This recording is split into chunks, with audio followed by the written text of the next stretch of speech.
بسم اللہ الرحمن الرحیم۔ محترم ناظرین، السلام علیکم ورحمۃ اللہ وبرکاتہ۔ ایک مرتبہ حضرت عیسیٰ بن مریم علیہ السلام کسی پہاڑی کی چوٹی سے گزر رہے تھے۔ اس وقت ابلیس ان کے پاس آیا اور اس نے ان سے کہا کہ روح اللہ، یہ بتاؤ کیا تمہارا خدا اس بات پر قادر ہے کہ اگر تم اس چوٹی سے نیچے گرو تو وہ تمہیں بچا سکے؟ حضرت عیسیٰ علیہ السلام نے کہا، جی ہاں، میرے رب کو یہ قدرت حاصل ہے۔ ابلیس نے کہا، یہ بات حق ہے اور آپ اپنے اس دعوے میں سچے ہیں تو آپ اپنے آپ کو اس پہاڑ کی چوٹی سے گرا دیں، میں دیکھتا ہوں کہ آپ کا رب آپ کو مرنے سے کیسے بچاتا ہے۔ حضرت عیسیٰ علیہ السلام نے محسوس کیا کہ شیطان لعین انہیں ناجائز وسوسے میں مبتلا کرنا چاہتا ہے۔ انہوں نے اس سے کہا، لعین تو کیا چاہتا ہے کہ میں اپنے رب کی آزمائش کروں؟ یہ علیحدہ بات ہے کہ مجھے اس بات کا یقین ہے کہ میرا خدا میری حفاظت کرے گا۔ اللہ کا ہر فرمان برحق ہے اور ہمیں اس میں شک کرنے کی کوئی گنجائش نہیں، لیکن میں خدا کی آزمائش نہیں کرتا۔ کچھ دنوں بعد ابلیس ان کے پاس آیا اور ان سے کہا، عیسیٰ علیہ السلام، تم تو اللہ ہو کیونکہ تم مردے زندہ کرتے ہو اور غیب جانتے ہو اور لوگوں کو غیب کی خبریں دیتے ہو۔ حضرت عیسیٰ علیہ السلام نے اس کی بات کاٹتے ہوئے کہا، لعین تو جھوٹ بکتا ہے، میں خدا کا مستجاب الدعوات بنتا ہوں۔ اللہ میری دعائیں قبول کرتا ہے اور اس کے حکم سے مردے زندہ ہوتے ہیں، اور جہاں تک غیب کی باتوں کا تعلق ہے تو خدا مجھے غیب کی اطلاع دیتا ہے، میں لوگوں کو اس کی خبر دیتا ہوں۔ جب ابلیس نے دیکھا کہ حضرت عیسیٰ علیہ السلام اس کے جال میں پھنسنے پر آمادہ نہیں ہیں تو اس نے چیخ ماری اور ان کے سامنے سے بھاگ کھڑا۔ ابو نصر نشاب پورہ کا سلطان ہو گزرا ہے۔ ایک دفعہ اپنے لشکر سمیت دارالحکومت میں داخل ہوا۔ ایک مکان سے قاری کی آوازیں اسے چنکا دیا۔ ابو نصر قرآن سننے کے لیے رک گیا۔ قاری نے دل سوز آواز میں سورہ ال عمران کی آیت نمبر 26 کی تلاوت کی۔ اس کا ترجمہ یہ ہے کہ آپ کہہ دیں کہ اے اللہ، تو ہی مالک ملک ہے، تو جیسے چاہے سلطنت عطا کرے اور جس سے چاہے سلطنت چھین لے، اور جسے چاہے عزت دے اور جسے چاہے ذلت دے، تمام بھلائی تیرے ہاتھ میں ہے، بے شک تو ہی ہر چیز پر قدرت رکھتا ہے۔ اس آیت مجیدہ نے سلطان کے دل پر گہرا اثر کیا۔ وہ یہ آیت سن کر کانپ اٹھا اور اپنے گھوڑے سے اترا، رکوع کیا، پھر سجدہ بجا لایا۔ کچھ عرصہ بعد اس قاری کی وفات ہوگی۔ اس کے ایک دوست نے خواب میں قاری کو دیکھا کہ خدا نے اسے جنت میں عظیم مقام دیا ہے۔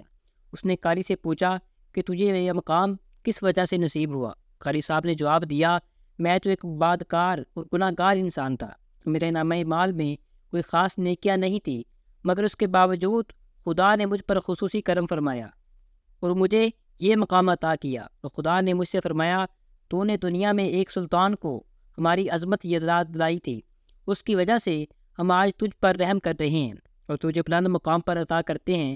جی ہاں، اللہ تعالیٰ کا فرمان ہے کہ تم مجھے یاد کرو، میں تمہیں یاد کروں گا۔ پرانے زمانہ میں انطاکیہ ایک بہت بڑا شہر تھا۔ یہ شہر ایشیائی کوچک میں واقع تھا۔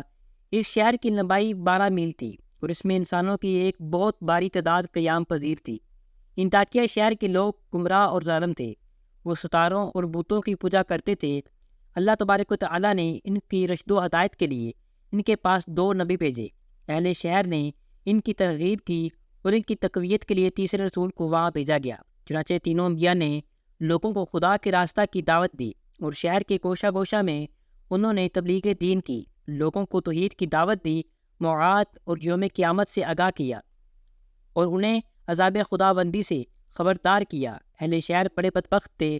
3 انبیاء کی مشترکہ تبلیغی کوششوں کا ان پر کوئی خاص اثر نہ ہوا اور پورے شہر میں صرف 40 افراد نے ہی دعوت حق کو قبول کیا۔ شہر کے دوسرے لوگوں نے تینوں انبیاء اور ان کے پیروکار کو پکڑ کر انہیں سخت اذیتیں دی اور ظلم کیا۔ ان مظلوموں کی گردن میں سوراخ کر کے اس میں رسیاں ڈال دی گئی اور شہر کے ظالم لوگ رقص و بسرل سے لطف اندوز ہوئے۔ اس شہر میں ایک مرد مومن رہتا تھا جس کا نام حبیب النجار تھا۔ وہ ان انبیاء کرام پر ایمان لایا تھا، لیکن وہ اپنے ایمان کو مخفی رکھتا تھا۔ وہ شہر میں بڑائی کا کام کرتا تھا۔ اسے جو مزدوری ملتی تھی وہ اس کو 2 حصوں میں تقسیم کرتا تھا۔ ایک حصہ اپنے اہل خانہ کو کھلاتا تھا اور دوسرا حصہ غرباء مساکین میں تقسیم کرتا تھا۔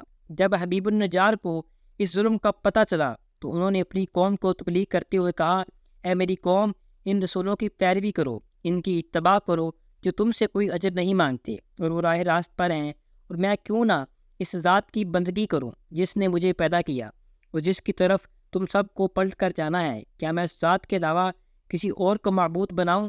جبکہ اگر خدائے رحمان مجھے زر پہنچانے کا ارادہ کر لے تو ان کی شفاعت مجھے کوئی فائدہ نہیں دے سکتی اور نہ وہ مجھے چھڑا سکتے ہیں۔ تبھی تو میں سری گمراہی میں مبتلا ہو جاؤں گا۔ میں تو تمہارے پروردگار پر ایمان لے آیا، لہٰذا میری بات سن لو۔ کیا میں اسے چھوڑ کر دوسرے معبود بنا لوں؟ حالانکہ اگر خدائے رحمان مجھے کوئی نقصان پہنچانا چاہیں تو نہ کوئی ان کی شفاعت میرے کام آ سکتی ہے اور نہ وہ مجھے چھڑا سکتے ہیں۔ اگر میں ایسا کروں میں وعدے گمراہی میں مبتلا ہو جاؤں گا۔ میں تمہارے رب پر ایمان لے آیا، تم بھی میری بات مان لو۔ لیکن ظالم لوگوں نے ان کی بات پر کان نہ دھرا اور ان کی نصیحت سن کر خواب غفلت سے بیدار نہ ہوئے، بلکہ ظالم درندے یکدم اس پر ٹوٹ پڑے اور بیچارے کو اتنا مارا کہ اس کی آنتیں باہر نکل آئی۔ پھر اس کا گلا دبا کر اسے قتل کر دیا گیا اور اس کی لاش کو ایک کنویں میں ڈال کر اس میں مٹی ڈال دی گئی اور وہ کنواں اس کا مدفن بن گیا۔ بعض روایت کے مطابق ظالموں نے اسے پکڑ کر علی سے 2 حصوں میں تقسیم کیا تھا، اور ایک روایت میں مذکور ہے کہ لوگوں نے اس کی گردن میں سوراخ کیا اور اس میں رسی ڈال دی اور پھر اسے صلیب پر چڑھا دیا گیا۔ جہاں اس کی موت واقع ہوئی، حبیب النجار کی موت سے قبل انبیاء دکھائی دیے گئے۔ اس نے یہ آخری الفاظ کہے کہ میں تمہارے رب پر ایمان لایا ہوں، میرے گواہ رہنا۔ اس کے بعد اس کی روح بسے انسری سے پرواز کر گئی۔ اللہ تعالیٰ نے اس کی قربانی کو قبول کیا اور اسے عظیم ثواب دیا۔ اس کی روح جیسے ہی جسم سے جدا ہوئی تو اسے جنت میں بھیج دیا گیا، جیسا کہ قرآن مجید میں بیان ہے کہ حبیب النجار کو نیک انجام مبارک ہو۔ امید کرتا ہوں کہ آپ کو آج کی ہماری ویڈیو اچھی لگی ہوگی۔ اگر آپ کو ہماری ویڈیو اچھی لگی ہے تو ویڈیو کو لائک کریں۔ مزید اس طرح کی ویڈیوز دیکھنے کے لیے ہمارا چینل سبسکرائب کر لیں۔ ملتے ہیں ایک نئی ویڈیوز کے ساتھ، تب تک کے لیے اللہ حافظ۔